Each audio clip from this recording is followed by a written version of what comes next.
Hola amigos, hoy vamos a tocar un tema bastante interesante que espero que sea de vuestro interés. Como bien sabéis, la Guerra Civil Española terminó hace ya 83 años y yo creo que nadie o casi nadie queda vivo de esa época. Entonces, a pesar del mucho empeño de terceros por intereses inconfesables, pues poca gente queda viva de esa época y poca gente puede decir de primera mano lo que pasó. Entonces, los horrores que en la guerra se dieron lugar afectaron a personas de un bando y de otro, porque en verdad una guerra civil no entiende de buenos, de malos, de inocentes, de culpables, porque al final se convierte en una espiral de odio, de violencia, de rencor, de resentimiento, y se lleva por delante todo lo que pilla. Así que los que participaron en esa contienda no eligieron el bando en el que luchar. Eso fue algo que simplemente se dio, estaban allí y nada más. No es algo que uno elija de forma libre. Desgraciadamente pasó y no podemos de alguna manera retocar la historia. Recientemente en la Casa del Pueblo de Sevilla, que patrocina la Diputación Provincial, se celebró un acto de reconocimiento a los leales, entendidos los leales como aquellos militares que cuando estalló la guerra civil se quedaron batallando del lado de los que defendían el régimen político existente. Es decir, la mayor parte de los militares que participaron en la guerra lo hicieron del lado que se posicionaron sus jefes. Ellos no eligieron nada, simplemente estaban ahí, sus jefes pertenecían a un bando y ellos, pues por una cuestión de dignidad, de disciplina, de obediencia, pues quedaron escritos a ese bando, incluso por encima de cuestiones ideológicas o cuestiones éticas. Entonces, es una forma de homenajear a esas personas que de alguna manera dieron su vida por los demás, por el país, y creo que merecen todo su reconocimiento y todo su apoyo. En una parte del país estalla la revolución, en la otra la contrarrevolución. No hay terrenos intermedios. Entonces, ¿qué más podemos decir de esta contienda? Pues, como ya he dicho, fue una situación realmente dramática y cruel que no deseamos para nadie, bajo ninguna circunstancia. Pero también es verdad que en los inicios del régimen actual, del régimen autonómico, del régimen del 78, se aprobó la conocida como Ley de Reconciliación Nacional, una ley que firmaron todas las fuerzas políticas que están representadas en el Congreso, y de todos los colores, derecha, izquierda, centro, o llamémosle como queramos. Así que muchos líderes de esos partidos, en esa época de la guerra y de posguerra, fueron actores de primer orden en aquella contienda y eran conocedores de los horrores de la guerra y conocedores también de que muchísima gente perdió su vida en ese conflicto, por desgracia. Entonces, de alguna manera, lo que querían era que no hubiera enfrentamientos por motivos de odio y que los líderes de entonces mm, tenían un cierto sentido de país, por decirlo de alguna manera, a pesar de todas las imperfecciones del sistema, del régimen del 78, que me parece bastante indecente, pero dentro de esa indecencia al menos supieron tener un sentido de Estado y de pertenencia al país, para que la gente de alguna manera diera ese salto hacia la mal llamada democracia.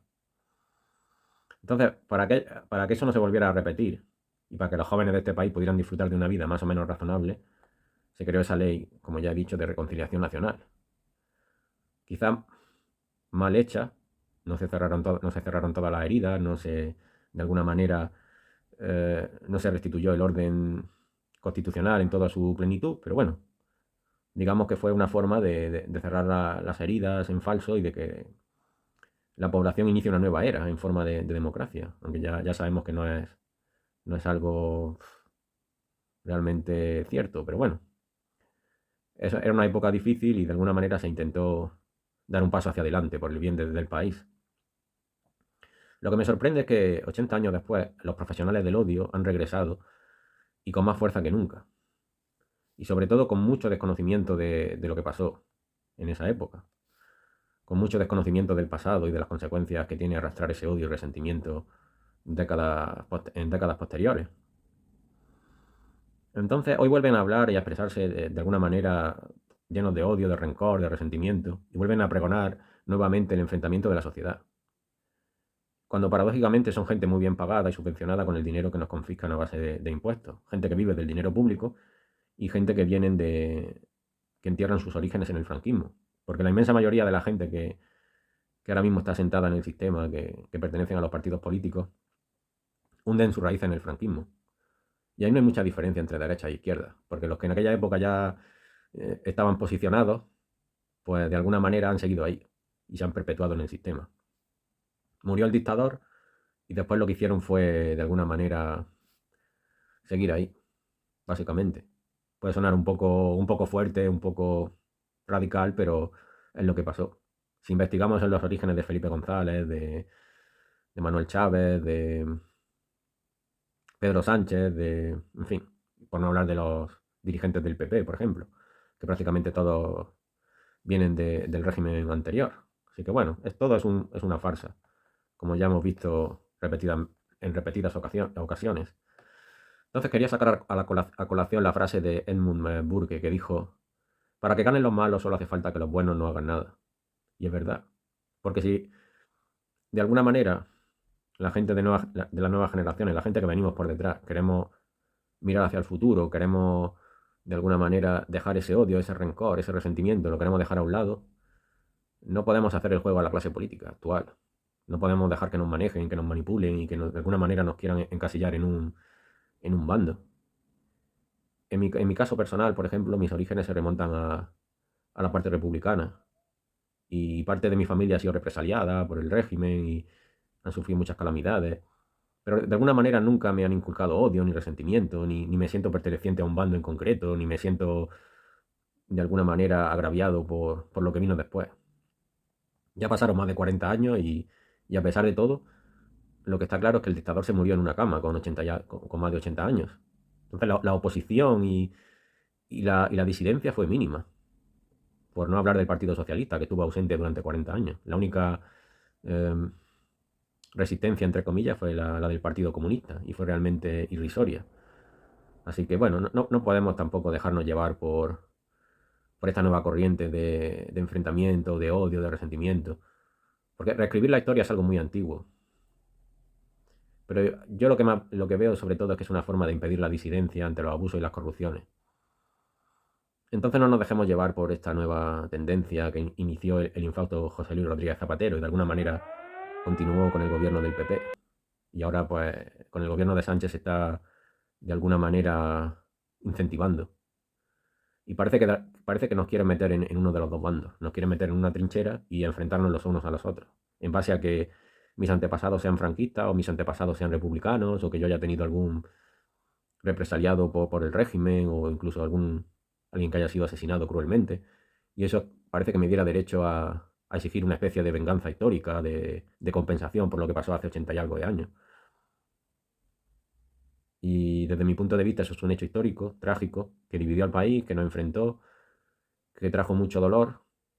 Y yo creo que la mejor manera de honrar a las personas que dieron su vida por nosotros y las personas que sufrieron esa época es mirar hacia el futuro, enfocar la vista hacia nuestros verdaderos enemigos, que son la clase política, y dejarnos de odio y de división, porque eso es lo que quiere la casta, tanto de derecha, de izquierda, de centro, como queramos llamar.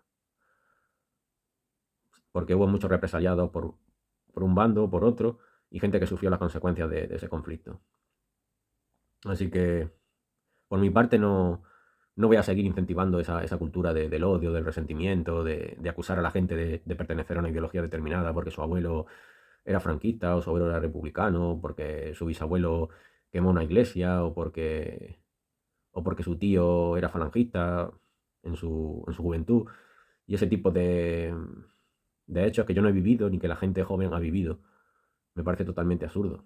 Porque hay países que han sufrido conflictos bélicos mucho más recientes que el español y la gente ha mirado hacia adelante.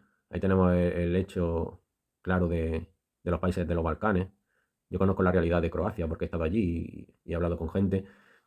Y aunque hay un punto de rencor, que eso es difícil que cure en pocos años, pero la gente mira hacia adelante y no tiene un odio exacerbado hacia Serbia o hacia otros países que en su época eran hermanos. Y la gente, bueno, se ha centrado en vivir el día a día, en mirar hacia adelante y tratar de construir una sociedad sólida. Y eso creo que es lo que deberíamos hacer nosotros. Así que espero que esta reflexión nos sirva para aprender algo de cara al futuro y no nos dejemos manipular por la casta política. Porque tanto los partidarios de Podemos como del PSOE y por el otro lado toda esa casta de vividores y de parásitos del PP y de Vox, pues quieren de alguna manera mantener viva la llama del enfrentamiento y de la división. Y tenemos que huir a toda costa de eso. Tenemos que construir una sociedad unida, una sociedad sólida y una sociedad que se oponga a ese tipo de mensajes de odio. Eso sí me parece realmente un delito de odio. Tanto por un lado como por otro, estar siempre trayendo a colación este tema y tratando de dividir a la gente. Así que sin más me despido y espero que reflexionéis sobre este tema. Nos vemos muy pronto y espero podáis seguir pensando un poco y no os dejéis manipular por esa casta de gente que está por encima